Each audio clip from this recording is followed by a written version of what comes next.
ہو گئے تھے اس پر کہا جا رہا ہے کہ بعض ان کی خطاؤں کی وجہ سے شیطان کو موقع مل گیا کہ شیطان نے ان کو ان کی اصل جگہ سے ہٹا دیا، لیکن اللہ تعالیٰ نے بڑے خوبصورت الفاظ آگے ارشاد فرمائے وَلَقَدْ عَفَا اللَّهُ عَنْهُمْ، اور یقیناً اللہ نے انہیں معاف فرما دیا ہے۔ یہ اللہ کا التفات ہے۔ صحابہ کرام رضی اللہ تعالیٰ عنہم اجمعین انسان تھے، ان سے خطا کا امکان تھا، اور یہ سب کچھ بیان اسی لیے کیا جا رہا ہے کہ ہمارے سامنے بات واضح رہے کہ خطا ہم سے بھی ہو سکتی ہے، گناہ ہم سے بھی ہو سکتا ہے۔ یہ ایک ایسا کردار ہے کہ جس کو ہم فالو کر سکتے ہیں۔ تو فرمایا کہ وَلَقَدْ عَفَا اللَّهُ عَنْهُمْ، اللہ نے انہیں معاف فرما دیا۔ ان اللہ غفور حلیم، بے شک اللہ تعالیٰ بہت بخشنے والا، بردبار ہے، تحمل والا ہے۔ اب کچھ منافقین کا بیان آ رہا ہے۔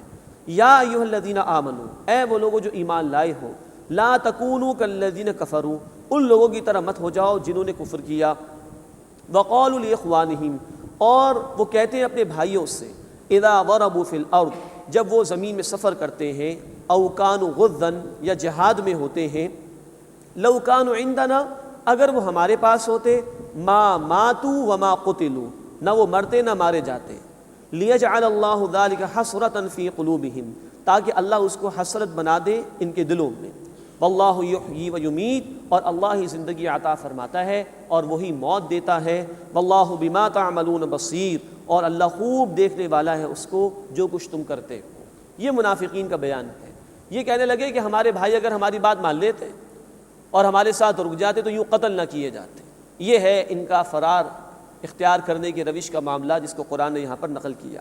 آگے اللہ تعالیٰ فرما رہے ہیں وَلَئِن قُتِلْتُ فِي سَبِيلِ اللَّهِ، اور اگر تم اللہ کے راستے میں قتل یعنی شہید کر دیے جاتے، او متم، یا ویسے ہی مر جاتے لیکن تھے اگر اللہ کے راستے میں نکلے ہوئے، اللہ کے دین کے لیے محنت کر رہے تھے، لَمَغْفِرَةٌ مِّنَ اللَّهِ وَرَحْمَةٌ، تو یقیناً اللہ کی طرف سے مغفرت اور رحمت، خیر مما یجمعون، اس سے بہتر ہے جو وہ دولت جمع کرتے ہیں۔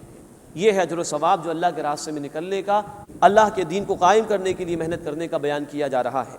وَلَئِن مُتُّمْ أَوْ قُتِلْتُمْ، اور اگر تم مر گئے یا مار دیے گئے، چاہے طبعی طور پر موت آ جائے یا ویسے قتل کر دیے جاؤ، لَإِلَى اللَّهِ تُحْشَرُونَ، تو یقیناً تم سب اللہ ہی کی طرف اکٹھے کیے جاؤ گے۔ لوٹنا اللہ کی طرف ہے، موت بہرحال آنی ہے۔ اب خود فیصلہ کرو کہ کیا ایسی موت چاہیے کہ جس کے نتیجے میں اللہ کی رضا مل جائے، یا ایسی موت اور ایسی زندگی چاہ رہے ہو کہ جس میں اللہ کے دین سے فرار اختیار کیا جا رہا ہو۔ تم خود فیصلہ کر لو۔ اس کے بعد اللہ کے رسول صلی اللہ علیہ وسلم کی اخلاق کا بیان ہے، اور ایک قائد کے لیے، کسی جماعت کے امیر کے لیے کیا اخلاق درکار ہے ان کا بیان آ رہا ہے۔ فَبِمَا رَحْمَةٍ مِّنَ اللَّهِ لِنْتَ لَهُمْ، بس اے نبی صلی اللہ علیہ وسلم آپ اللہ کی رحمت سے ان کے لیے نرم دل ہیں۔ وَلَوْ كُنْتَ فَظًّا غَلِيظَ الْقَلْبِ، اور اگر آپ تند مزاج ہوتے، سخت دل ہوتے، لَانفَضُّوا مِنْ حَوْلِكَ، تو وہ آپ کے پاس سے منتشر ہو جاتے۔ لیکن یہ آپ کا اخلاق حسنہ ہے، جس کو قرآن نے کہا سورۃ القلم آیت نمبر 4 میں وَإِنَّكَ لَعَلَىٰ خُلُقٍ عَظِيمٍ، اے نبی صلی اللہ علیہ وسلم آپ اخلاق کے بلند ترین مرتبے پر فائز ہیں۔ تو اے نبی آپ بڑے نرم دل ہیں، آپ کا مزاج سخت نہیں ہے، آپ سخت دل نہیں ہیں، اور بالفرض ایسا ہوتا تو یہ صحابہ جو کہ والنٹیئرز ہیں، اپنی دنیا قربان کر کے آئے ہیں، اپنا گھر بار چھوڑ کر آئے دین کے راستے میں، یہ چھٹ جاتے ہیں سے۔ تو فرمایا فاعف عنہم، بس آپ انہیں معاف کر دیجئے، واستغفر لہم، اور ان کے لیے بخشش مانگیے۔ اب یہ کس لیے کہا جا رہا ہے؟ یہ خطا ہو گئی تھی، آپ کے مقرر کردہ امیر کی بات انہوں نے نہیں مانی، خطا ہوئی ہے، آپ بھی معاف کیجئے اور ان کے لیے اللہ تعالیٰ سے بخشش مانگیے۔ گویا کسی جماعت کے امیر کے لیے یہ بھی تلقین ہے کہ وہ اپنے ساتھیوں کے لیے اللہ تعالیٰ سے بخشش مانگے اور ان کے ساتھ معافی کے رویے اختیار کرنے کی کوشش کرے۔ وَشَاوِرْهُمْ فِي الْأَمْرِ، اور کام میں ان سے مشورہ کیا کیجیے۔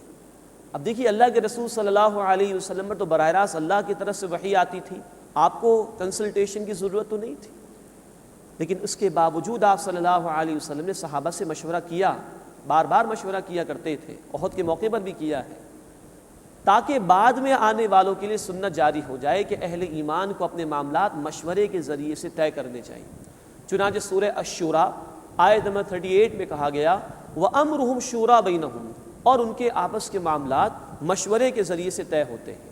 اس کا ایک فائدہ یہ بھی ہے کہ جب ایک قائد، ایک امیر، ایک لیڈر اپنے ساتھیوں سے مشورہ لیتا ہے تو ان ساتھیوں میں سینس آف پارٹیسپیشن بھی پیدا ہوتا ہے، وہ سمجھتے کہ ہماری بھی بات سنی جاتی ہے، ہمیں بھی کوئی ویٹیج دی جاتی ہے۔ یوں اس جماعت کو مضبوط کرنا، اس گروہ کو، اس آرگنائزیشن کو مضبوط کرنا آسان ہو جاتا ہے۔ فَإِذَا عَزَمْتَ فَتَوَكَّلْ عَلَى اللَّهِ، بس جب آپ ارادہ کر لیں، فیصلہ کر لیں تو اللہ پر توکل کیجیے۔ یہ بھی اسلامی جماعت کے نظم کی، اس کے ڈسپلن کی ایک روح ہے۔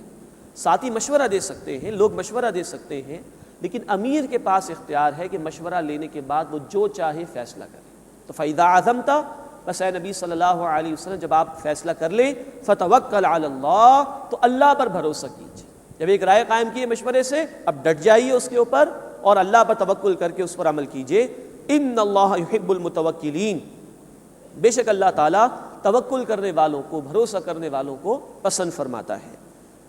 اِن يَنصُرْكُمُ اللَّهُ فَلَا غَالِبَ لَكُمْ، اگر اللہ تمہاری مدد فرمائے تو کوئی تم پر غالب نہیں آ سکتا۔ یہ اللہ مزید تلقین کر رہے ہیں صحابہ کرام کو، اللہ ہی سے جڑے رہو، اسی پر توکل رکھو، اگر وہ تمہاری مدد فرمائے کوئی تم پر غالب نہیں آ سکتا۔ وَإِن يَخْذُلْكُمْ، اور اگر وہ تمہیں چھوڑ دے، تم پر سے اپنی مدد کا ہاتھ کھینچ لے، فَمَنْ ذَا الَّذِي يَنصُرُكُم مِّن بَعْدِهِ، تو پھر کون ہے جو اس کے بعد تمہاری مدد کرے گا۔ وَعَلَى اللَّهِ فَلْيَتَوَكَّلِ الْمُؤْمِنُونَ، اور اہل ایمان کو چاہیے کہ وہ اللہ ہی پر توکل کرے۔ یہ بہت اہم ہدایت آ رہی ہے ہمارے لیے۔ اگر اللہ کی مدد مل جائے کوئی تم پر غالب نہیں آ سکتا۔ اللہ کی مدد کیا ہے؟ سورہ آل عمران آیت 52 میں ہم نے سمجھا تھا، اس سے مراد ہے اللہ کے دین کی مدد کرنا، اور اگر اللہ کے دین کی مدد کی جائے تو اللہ کی مدد ملتی ہے۔ سورہ محمد صلی اللہ علیہ وسلم آیت نمبر 7، ان تنصروا اللہ ینصرکم، اگر تم اللہ کی مدد کرو گے اللہ تمہاری مدد فرمائے گا، یعنی اس کے دین کی مدد کرو گے وہ تمہاری مدد فرمائے گا۔ سورہ الحج آیت نمبر 40، وَلَيَنصُرَنَّ اللَّهُ مَن يَنصُرُهُ، اللہ لازماً اس کی مدد فرمائے گا جو اللہ کی مدد کرے گا، یعنی اللہ کے دین کی مدد کرے گا۔ تو یہاں ایک رول ہمیں بیان کیا جا رہا ہے کہ اللہ کی مدد حاصل کرنے کا طریقہ ہے اس کے دین کی مدد کرنا، اور اگر یہ کام ہم کرنے لگ جائیں تو اللہ تعالیٰ پورا یقین ہمیں دلا رہے ہیں کہ اگر اللہ تمہاری مدد فرمائے کوئی تم پر غالب نہیں آ سکتا۔ آج ہم غالب نہیں مغلوب، دنیا کے کونے کونے پر ہم مسلمانوں پر ظلم ہوتا ہے۔ ٹیکنالوجی بھی ہمارے پاس ہے، ہمارے ملک پاکستان نے ایٹم بم بنا لیا ہے، ریسورسز کی کمی نہیں ہے، کالا سونا پیٹرول کی دولت ہمارے پاس موجود ہے، ٹیلنٹ کی کمی نہیں ہے۔ مسلمان ممالک کے اسٹوڈنٹس جو ہیں وہ امریکہ یورپ میں خدمات اپنی دے رہے ہیں۔ کمی اس بات کی ہے کہ آج اللہ کی مدد ہمارے شامل حال نہیں ہے، اس وجہ سے کہ آج اللہ کے دین کو ہم نے چھوڑ دیا ہے۔ اللہ ہمیں توفیق عطا فرمائے کہ ہم اس کے دین کو تھامیں اور اس کی جد و جہد میں اپنے آپ کو کھپائیں، تو انشاءاللہ اللہ کی مدد ہمارے شامل حال آ جائے گی۔ فرمائے کہ وَإِن يَخْذُلْكُمْ، اگر وہ تم سے اپنی مدد کا ہاتھ کھینچ لے، تمہیں چھوڑ دے، فَمَنْ ذَا الَّذِي يَنصُرُكُم مِّن بَعْدِهِ، تو اس کے بعد کون ہے جو تمہاری مدد کرے گا؟ آج ہم دیکھ لیں دنیا کا کوئی ملک وہ ہماری مدد کرنے کو تیار نہیں ہے۔ ہم نے اپنی پالیسیز پہ کتنے یو ٹرنز لیے لیکن ہمیں کچھ نہیں مل سکتا۔ آج بھی ہماری غربت میں اضافہ ہو رہا ہے، آج بھی ہماری خودکشیوں میں اضافہ ہو رہا ہے، اس لیے کہ اللہ کی مدد ہمارے شامل حال نہیں۔ اللہ ہمیں اپنا یقین عطا فرمائے اور اپنے دین کی مدد کرنے کی توفیق عطا فرمائے۔ وَعَلَى اللَّهِ فَلْيَتَوَكَّلِ الْمُؤْمِنُونَ، اور چاہیے کہ ایمان لانے والے اللہ ہی پر توکل کریں۔ اس کے بعد ایک آیت بیان ہو رہی ہے جس میں نبی اکرم صلی اللہ علیہ وسلم پر اٹھائے جانے والے کے الزام کو رفع کیا جا رہا ہے۔ جامع ترمذی میں ایک حدیث میں ذکر ہے کہ بدر کے موقع پر جب مال غنیمت تقسیم ہو گیا تو ایک شخص نے، ایک منافق نے الزام لگا دیا رسول کریم صلی اللہ علیہ وسلم پر کہ ایک چادر انہوں نے چھپا لی ہے، معاذ اللہ۔ اس کا جواب دیا جا رہا ہے وَمَا كَانَ لِنَبِيٍّ أَن يَغُلَّ، اور نبی کے شائن شان نہیں کہ وہ کسی شے کو چھپائے۔ وَمَن يَغْلُلْ، اور جو چھپائے گا يَأْتِ بِمَا غَلَّ يَوْمَ الْقِيَامَةِ، تو چھپائی ہوئی شے کو قیامت کے دن لے کر حاضر ہوگا۔ ثُمَّ تُوَفَّى كُلُّ نَفْسٍ مَا كَسَبَتْ، پھر پورا پورا پالے گا ہر شخص جو کچھ اس نے کمایا ہوگا۔ وَهُمْ لَا يُظْلَمُونَ، اور ان پر ظلم نہیں کیا جائے گا۔ أَفَمَنِ اتَّبَعَ رِضْوَانَ اللَّهِ كَمَن بَاءَ بِسَخَطٍ مِّنَ اللَّهِ، تو کیا جس نے اللہ کی رضا کی پیروی کی وہ اس کی مانند ہے جو اللہ کے غصے کے ساتھ لوٹا۔ وَمَأْوَاهُ جَهَنَّمُ، اور اس کا ٹھکانہ جہنم ہے۔ وَبِئْسَ الْمَصِيرُ، اور وہ برا ٹھکانہ ہے۔ ظاہری باتیں برابر نہیں ہو سکتے۔ ہم درجات عند اللہ، ان کے مختلف درجات ہیں اللہ کے حضور۔ نیکوکار جنت میں ہوں گے، برے اعمال کرنے والے جہنم میں ڈالے جائیں گے۔ واللہ بصیر بما یعملون، اور جو کچھ وہ کرتے ہیں اللہ اسے خوب دیکھنے والا ہے۔ لقد من اللہ